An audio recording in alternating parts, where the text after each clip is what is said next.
world where nearly everything is shared, the psychology of people who don't post on social media is less about absence and more about agency, a deliberate boundary that keeps real life separate from the algorithm. They watch before reacting, think before speaking, and choose value over volume, often fitting three quiet archetypes. The archivist whose camera roll is full but feed is still because memory is an intimate trust, not marketing. The lighthouse who guides one-to-one without craving the spotlight. And the gardener who waters relationships instead of proving them. By stepping off the performance stage, they break the audition of identity crafting and protect psychological ownership. Once a moment is posted, it becomes public property, open to labels and misreadings. They resist the dopamine loop, not from disinterest but discipline, and a stronger inner locus of control. Though silence isn't always serenity, many step back to escape self-presentational pressure, the tiring sense of being watched, even when you're not. When performance quiets, presence returns. Cooking without photographing, traveling without tagging, feeling without explaining. That choice is often misread as coldness, but it's depth and care expressed as boundaries. I value you enough not to turn you into content. If you live quietly, keep a private archive, share intentionally with small circles, and take a weekly notification Sabbath. If you live publicly, respect the quiet hiding isn't healing. Stepping back reveals who checks in without updates and strengthens identity, security, confidence that doesn't need an audience. So perhaps the question isn't, why don't they post? But why must everything be proof? Unposted doesn't mean unlived. In a loud world, the bravest act may be to keep a few moments solely your own. If this feels like you, whisper in the comments, still here. Here's a paradox you can test the next time you open your feed. The people who stay quiet online are rarely absent. They're the ones drawing a deliberate line between what belongs to life and what belongs to the algorithm. They scroll like analysts, not performers, watching patterns, weighing words, noticing how quickly a moment turns into metrics, and they decide, often silently, to keep their story where it breathes best.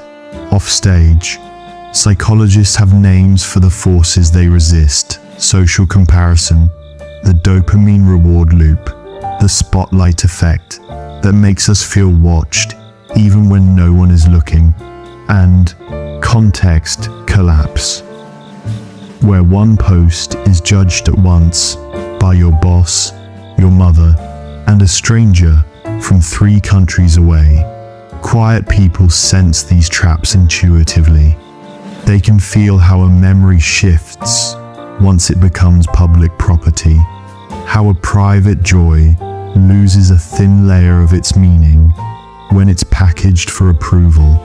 Their restraint isn't emptiness, it's authorship. They are the observers who see the room before they speak, the keepers who archive meaning without commodifying it, the builders who invest in conversations that don't need proof to be real. They don't hate social media, they're simply allergic to turning their identity into a public audition. Notice their habits and the psychology underneath. They prefer an internal locus of control, so their mood isn't handcuffed to yesterday's likes. They choose self-determination over impression management, because congruence, the fit between inner self and outer self, matters more to them than virality. They practice emotional regulation by stepping out of cycles that train the brain to chase applause. And yet their silence isn't always serenity. Sometimes it's strategic recovery from self-presentational pressure, the exhausting sense of performing correctness, clarity, and charisma on demand. If you look closely, their quiet contains curiosity. They ask, "Who am I?" when no one is watching. and they let the answer grow in privacy, where it can be honest. They'll cook without photographing because the taste is the point.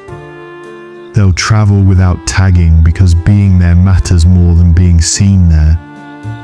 They'll tell their best stories across a table, not across a timeline, because nuance survives better in breath than in text.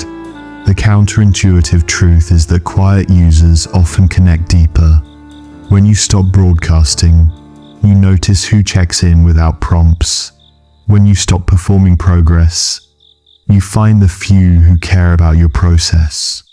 And if you think silence means detachment, watch how quickly they answer when it matters. Quiet is not cold, it's selective warmth.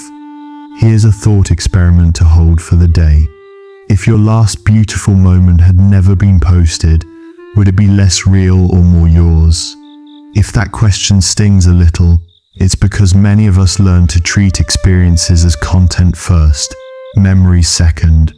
The quiet ones flip that order on purpose. They keep sacred things small so they can stay sacred. They are not antisocial. They are anti-fragment, refusing to slice life into highlights to earn belonging. You may not notice them in the comment storms, but you'll spot them in the details. The way they pause before they speak, the way they listen without planning a reply, the way their boundaries feel like care instead of walls. Their psychology is simple and, once you see it, hard to unsee. Agency over exposure, presence over performance, meaning over metrics. Ask yourself one last question before you close this app. What part of you deserves to be lived deeply instead of posted loudly?